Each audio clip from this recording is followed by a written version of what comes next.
Hi everyone, I want to give my final feedback for the phase 1 of the PTR testing from season 22. I've been working on the free planners quite a lot before the PTR even started. Like every night I was sitting there, probably like 20 hours of just making builds. You can find them all on my Discord, by the way.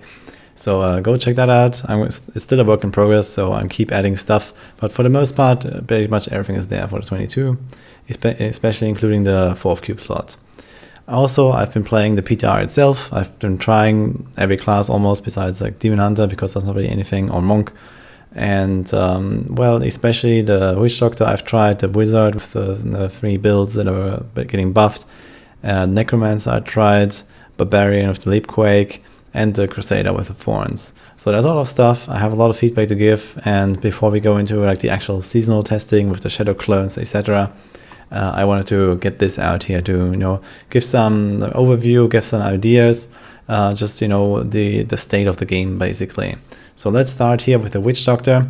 The chicken got buffed, so instead of 400%, the chicken explosion does 2000% now. Along with that went a buff to Arash here and the Helltooth sets that boosted them by around 4 tiers.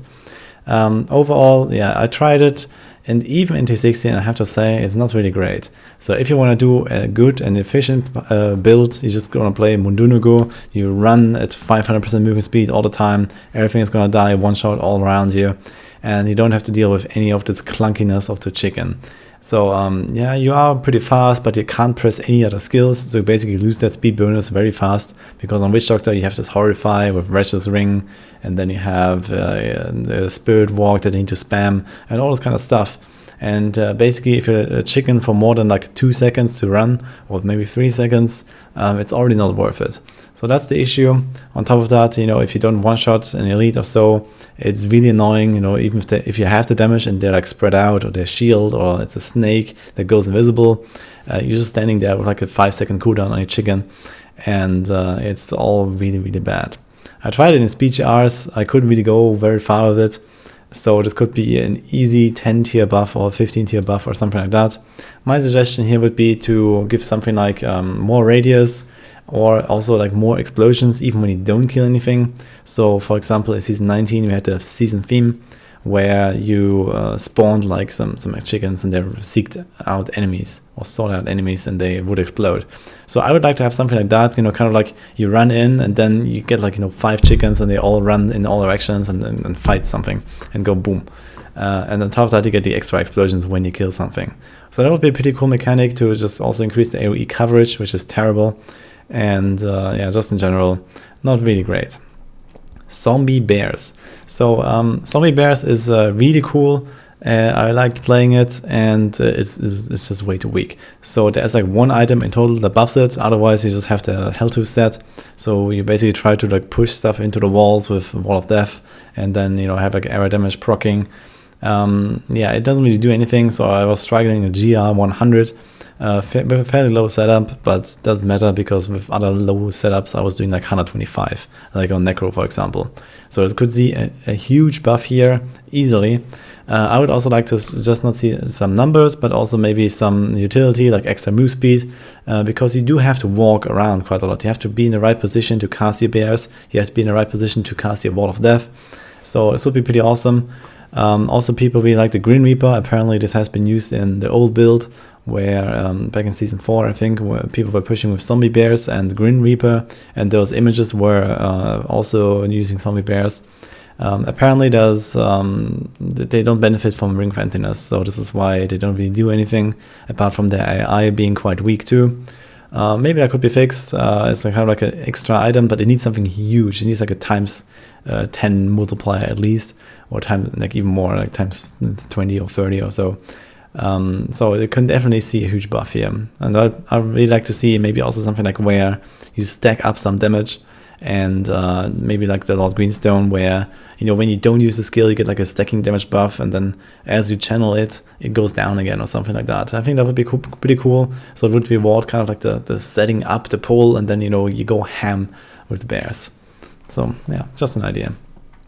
I also tried Gargantuans, just because So nothing really great. So it got like a nice buff from the Helltooth, but that's about it. I think Gargantuans, for example, could be buffed for people that enjoy the pet builds. Just like a ×2 at least, for example, somewhere. Maybe combine it with zombie dogs. You have like this little man's finger and then the tall man's finger or something like that.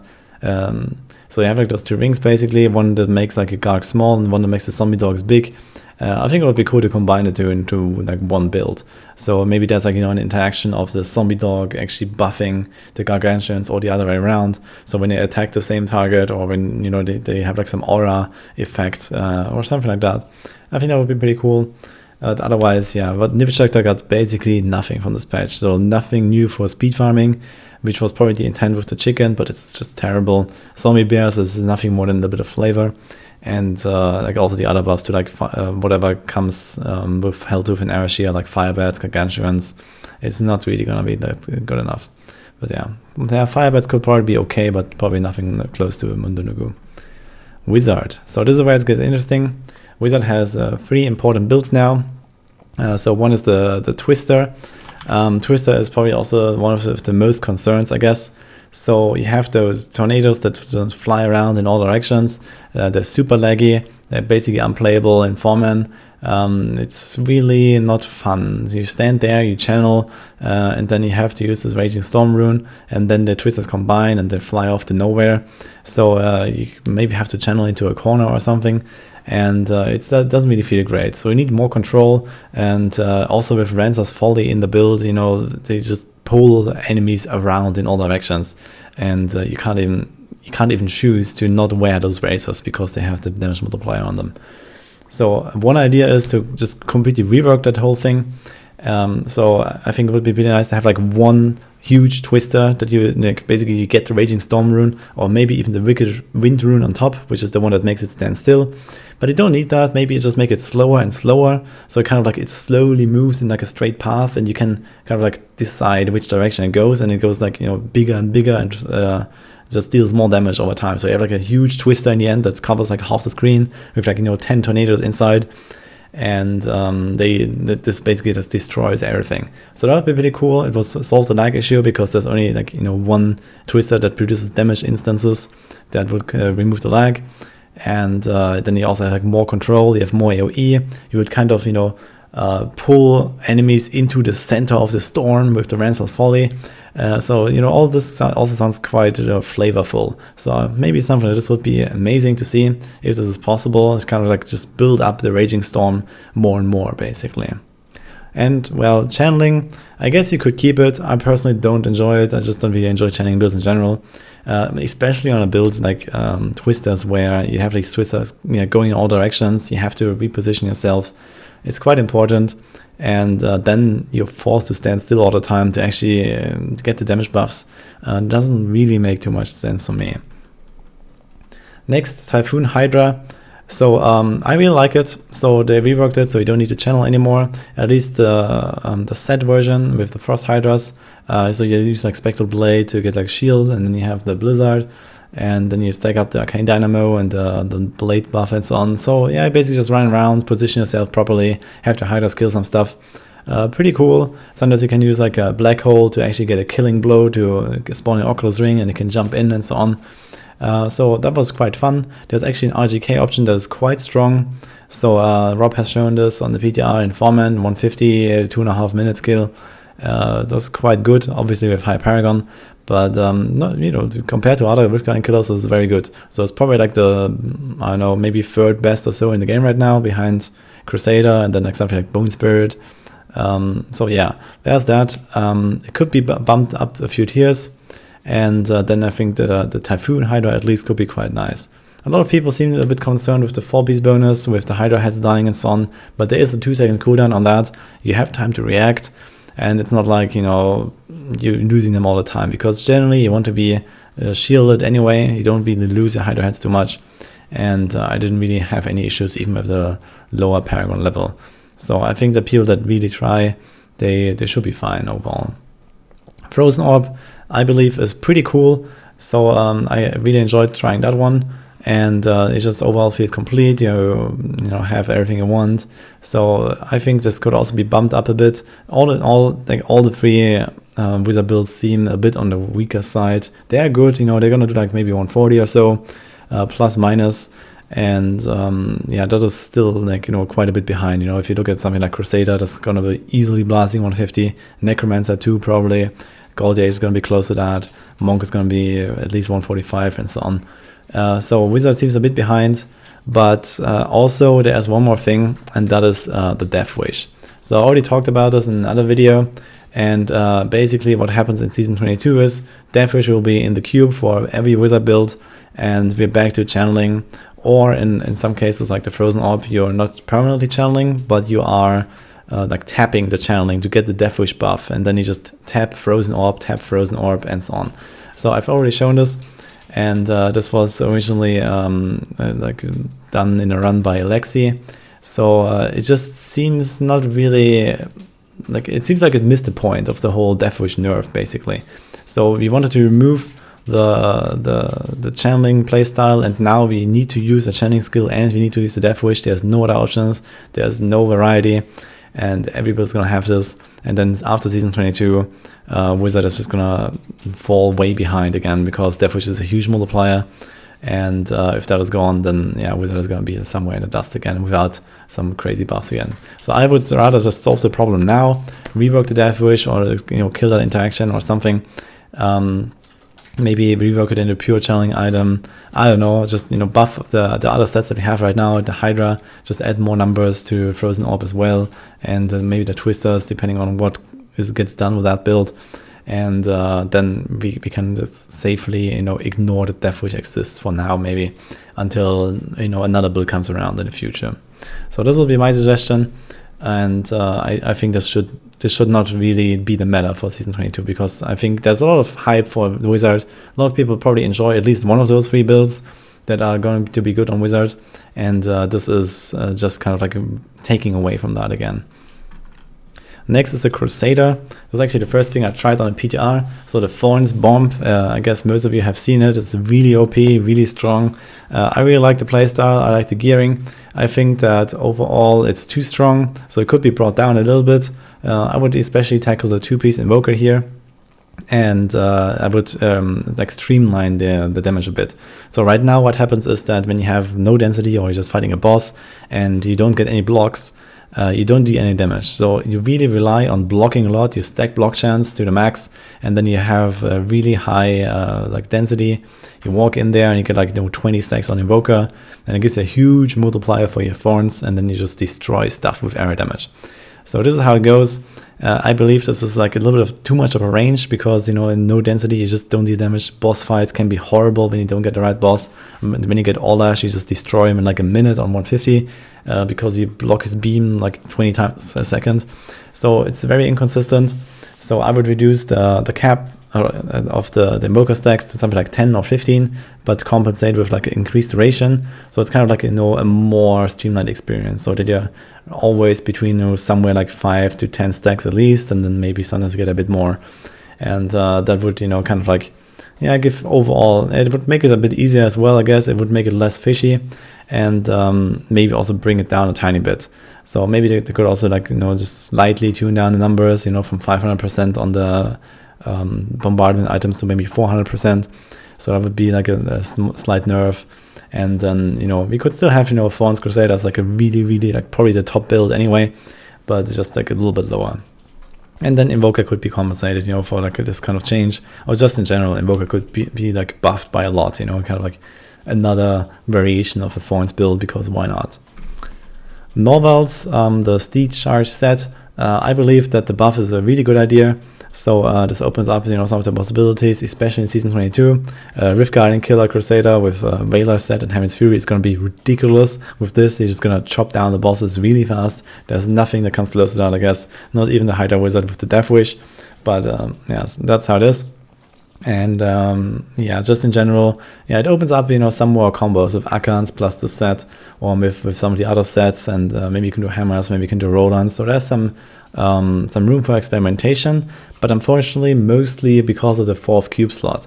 If you don't have the 4th cube slot, then yeah, this set is kind of whatever. So yeah, I think after Season 22 we should consider, you know, maybe some changes. But for now, I think it's gonna be nice. Fist of the Heavens should be quite nice if you just, you know, run around with the set and you get like the 400% damage boost. You spam Fist of the Heavens everywhere. That should be pretty decent for like solo GR speed farming. I would also like to see the set a bit reworked, maybe to add like another benefit, like the Drawn Quarter rune could maybe drag more enemies that you run past. I think something like that would be amazing, just, you know, for the feel of the skill, and also add some group utility, and maybe, you know, allow support Crusaders or something back in the game. Hammers and Sweep and basically all the other builds are gonna be way too weak. So we have the Thorns as a clear winner right now, and then we have the Veiler, and then there's like a long stretch of nothing. So this is just how it is right now. And also in 4-man right now, there's going to be a Thorns Crusader, and then a Veiler Crusader, or maybe even double Thorns, you know, depending on how you want to fish. Because, well, as I said, something like All-Ash, you get many blocks, you can destroy them really fast, and people might actually do that if it turns out to be the better choice between the two Guardian Killers. So right now, we're probably going with 2 Crusaders. For the Monk, the Uliana got a nice buff with like a ×2 damage multiplier on the Gangdo gear. Doesn't really do that much though, because it was way behind. I believe they could easily bump that up again by like ×2 or ×3 to bring it close to Tempest Rush. I believe a lot of people would like to play Uliana, so it would be really nice, myself included. I've played the Tempest Rush, I really enjoyed it with the Shenlongs, and maybe I'll go for it again in Season 22, because, you know, Shenlongs and Tempest Rush is pretty cool. But yeah, that's just the Tempest Rush, you know, after Season 22. For myself, that's a bit too boring, too one-sided, and I would like to have something like Uliana. It's like one of the favorite builds, I guess, that people have on Monk, and it's just, you know, way behind. So just buff it up a bit more, remove the Mythic Rhythm snapshotting. So in case you're not aware, you can like snapshot the Mythic Rhythm on like a pack of monsters, and then you kind of like drag this 40% damage boost through the rift until all of those monsters die. But it's a kind of like a complicated scenario where you have to like walk back and forth and hit like a certain monster 3 times and then use an Exploding Palm on another one. So it's yeah, it's annoying. A lot of people don't really like it or even understand it, and I also believe that this kind of has to go, or maybe they could just like make it more accessible, you know, just make Mythic Rhythm stack with everything. So it's some fix for that, basically, so you don't have to use this. That's what I'm saying. Either it's included or it's not included. You can just adjust the numbers a bit, and either way is fine. And the meta will be by far Tempest Rush. It's going to be extremely strong. 350% from Shenlongs is huge. Doesn't really do anything for Generator Monk because that is like way off. And like also most of the other builds are not really useful right now. There's Wave of Light, you know, it's like still one of the top builds for farming and torments. So that is fine to have that. Then we have Tempest Rush being like the king on solo push, and then like, you know, Uliana somewhere, I guess like maybe 5 to 10 PS behind right now. So that could definitely be improved, but we'll see. Necro with a Bone Spear. So I really like Bone Spear. I've already played it in Season 21. I believe it's a really fun build. It's tanky, it's you know, fast-paced, and you have lots of control of your damage. It's amazing. And it also looks extremely strong. So I've already shown this, and I actually have more to share. And just in general, I believe this could actually be, you know, at least very capable, or like without too much trouble, to clear 150 in 4-man. Also, like the high-end clears will be 150 solo, I believe. So for someone who's going really ham, and yeah, just in general looking quite good. So the buff is huge. And then you get the season feed, that is also huge. After Season 22, I believe, you know, it's going to be strong, but it's not going to be like, you know, super, you know, groundbreaking. So maybe that could be buffed up a bunch. I would also like to see like a boost to single target, because it relies so much on area damage with like the Bone Spear scaling up its damage the more targets you hit and so on. So it's like a really, you know, AoE heavy build, and the Rift Guardian fights are terrible. You know, upwards of like 5-6 minutes. There's nothing special on high tiers, and yeah, that can be that needs to be improved, I believe, because otherwise it's going to take away a lot of the enjoyment here. So that would be nice to get something like Nilfur's Boast, which is like the Meteor Boots for Wizard, so that when you fire the Bone Spears, they will deal more damage when you only hit like 3 targets or less. And I think this will be amazing to have here too. Also, maybe like a small change, projectile speed for Thief Rune. That would be cool to just see that improved a bit, because yeah, you know, if you compare this to Multi-Shot, it's like smaller AoE, and it's also not so fast, and you have to like rely on your Simulacrums and so on. So I believe that just making the Thief Rune a bit more consistent if you want to farm, that would be quite amazing. Yeah, rats are extremely strong, actually the strongest rats meta ever, I believe. So this is like, you're probably going to see upwards of 10 or 12 trillion XP an hour. So this is like completely nuts. People are going to be like Paragon 3k after 1 week in a season. I think last time we had like after 9 days or so. So it's significantly sped up the leveling process. And also by the end of the season, if we have the current implementation of rats in the game, we're gonna see like, you know, quite a bunch of like 8k plus people, I believe. So it's gonna be insane. I believe we could nerf Singularity a bit, just like reducing the weapon damage scaling from the extra essence, for example. That could be nice. The Reaper's Wraps nerf didn't really do much, and the Season 22 buff is also, because it's Necro, you cube a weapon, it's just gonna be ridiculous. But even without that, it's like one of the strongest metas, and it just could just be brought down a bit, you know. It doesn't really matter too much that rats are the best, but it matters that they are the best by such a large margin. So I believe that should be fixed a bit, and then you would have maybe some other options like Bone Spear, maybe God, the Age meta, and so on. So there's like some other options a little bit further down, but rats is just way beyond everything. So yeah. Also, there's a bug right now where pets deal less damage than they should with the Tragul Scythe. So there was like some bug from the Season 21 that they fixed, where Simulacrums were double dipping on this, which is one of the reasons why Scythe was so strong. And now they fixed that, but they broke the pet interactions in a weird way. So yeah, this is, I guess, one way to nerf it. But in general, this should be fixed because it's kind of a weird bug, and also, you know, it shouldn't be there. So yeah. For the Barb, I tried the Leap Quake. I really like it actually, so this is something that I would enjoy to push, and I was actually quite hyped about it. But the buff is not enough. You know, Leap Quake was already quite weak, so it's like, I don't know, at least 8 tiers behind, I would say, behind Whirlwind, and yeah, maybe 5 tiers behind Frenzy or so. So it's not really up on the same level. Definitely ×2 or ×3 could easily be added to kind of like make it a viable pushing build for the Barb. And even then, you know, Whirlwind is not really the top end anymore. So that is already behind other classes.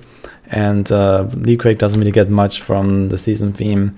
And also the Whirlwind is not really that crazily buffed from the season theme. So just in general, Barb is not really looking that great. And I believe, you know, just like a big boost to this could be nice. Maybe they could also add more like leap speed or more leaps in general. Or maybe have like, you know, multiple earthquakes that spawn sometimes, or, you know, something like that. Maybe like a proc where sometimes you get more, something like that to make it like less monotonous. That could be interesting. But otherwise, the build is already pretty cool, I believe, for a pushing build, because there's a lot of like intricate details with like positioning and how you kite and so on. So I like that, and I would just really like to push with this for like a rank and not like, you know, for top 100 only. So that would be amazing, and yeah, maybe we could see some buffs there. And also Frenzy, I believe, could just see another buff here, especially for after Season 22. Right now, Crusader is going to dominate as a Rift Guardian killer, but afterwards, Frenzy with a buff could compete again. And I would really like to see that. Also, this would bring it up to like the Whirlwind level, kind of. It would bring it up to like one of the top speed farming builds in Greater Rifts. So that could all be pretty amazing, I believe, to have a bit more included there. And finally, for the DH, there's nothing in the patch for the DH, so that's a bit sad. I expected like a few changes at least to the stats, or just some builds to just bring them up a bit. Gold DH is extremely strong. It's actually not getting nerfed, which is also surprising to me, but okay.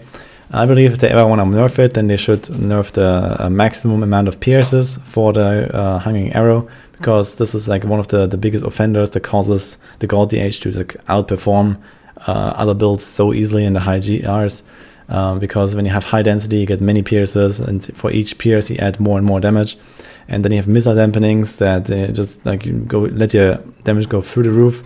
So this is like one of those things, and yeah, then this could be brought down a bit by just capping it somewhere, without really touching like the farming potential. Because I believe as a farming build, gold is really fine, as like the gold formal meta is fine. and just in general, you know, it kind of suits the power level of other builds. Just like the top end is a bit, you know, too much basically, and a bit too RNG heavy with the fishing. It was also solve a bit of the problem of the Rift Guardian kills taking extremely long. So maybe they could also add some single targeters in some way, and that would be amazing. But yeah. But also like some other sets and builds, there's Shadows, there's Marauders, there's UE, Natalia, especially the 4-piece, Crashing Rain, Lord Greenstone, Shotgun could be nerfed, could be buffed by a ton, and then there's Spike Jars, I guess, that could be like doubled 10 times, and would probably still not be the best build. So just some suggestions that would be amazing. So yeah, maybe we could see like, you know, some number tweaks to kind of like prepare for like the future and bring the stuff a bit closer together, give more options to the demounters, and not just have only one build with the Gold DH being completely at the top. Yeah, and finally, I have two general points that concern the UI mainly. So one is a shield indicator. One issue is that every single wizard build relies on shields. You have Galvanizing Ward, you have Magic Weapon Deflection, you have Ashnagast Blood Bracer, you have Spectral Blades, Barrier Blades. So it's the same thing every single time basically, especially for pushing. And we can't see our shields. And this is not only a problem for wizard, this is a problem for every build that uses squirts, which is right now every build in 4-man and every build in the 4-man speed meta, and most T16 builds actually. And then you also have stuff like the Gold DH or the Fan of Knives, Shimizu, and so on. So you don't see how much shield you have, which is essentially your life. So this is a really big issue. It's really annoying, and this needs to be fixed. And I believe this will also cause a lot of frustration for people that, you know, don't understand how much damage they actually take, that don't really have to feel, you know, the experience of like, you know, thousands of, you know, rifts or thousands of hours even of playing the game, of understanding, you know, what damage you get and so on, because you have no indicator. So you don't even know when your shields resets on the Galvanizing Ward and stuff like this. So this is really something that needs to be done. So, you know, just something simple like a number or maybe some small indicator on the health globe, that would be amazing. And also the COE indicator. This is also an issue, especially for group play. If you have someone who can't see the COE cycle on the DPS players, especially like a support player, like a Barb needs to often like ground stomp exactly at the right time to like group stuff up, and also to proc crit spin in the case of Necromancers and stuff like this. And if this is not properly communicated, not properly done in the right moment, also for the Crusader Rift Guardian killer, for example, you need to stun as the Barb with a ground stomp to enable the big damage bonus from the Bracer of Fury, stuff like this. And if you play without voice comms and you have someone who can't see the COE, that's an issue. And we already do see a lot of buffs. We see the procs, we see some party buffs, we see like vengeance and this kind of stuff. So I don't really see why we couldn't add the COE as kind of like, you know, like another buff next to the portrait on the party members. And this is vital information. You know, even when you're playing a bit more casually, when you don't have this crazy like high-end 4-man setup, you still want to know, you know, when your friends are going to nuke and stuff like this, I believe. So this could be just amazing, and would already be a huge, not only quality of life improvement, but it will also just be a community improvement, I believe. So this is quite important, and also like one of the priorities, I believe, for like UI updates, probably even more than the shields. And that's about it for what I have to share for the phase 1 right now. I believe my phase 2 feedback will be a bit shorter because, well, I've covered pretty much most of the builds and the classes. We'll see how much like item changes and build changes we're gonna get. Maybe not so many, but we'll have the shadow clones to find out. We have the season 22 4th cube slot. So it's going to be quite amazing to try out some builds of that and see, you know, how the gearing process will be, how they perform, and you know, maybe find some other interesting stuff. So hope you enjoyed my rather long overview here. Let me know what you think. Maybe you have some other like suggestions, ideas for certain builds, what could be done. Maybe you've tested something that I didn't. So just, you know, let it out, and I'd be curious about it too. So hope you enjoyed this video. See you guys next time.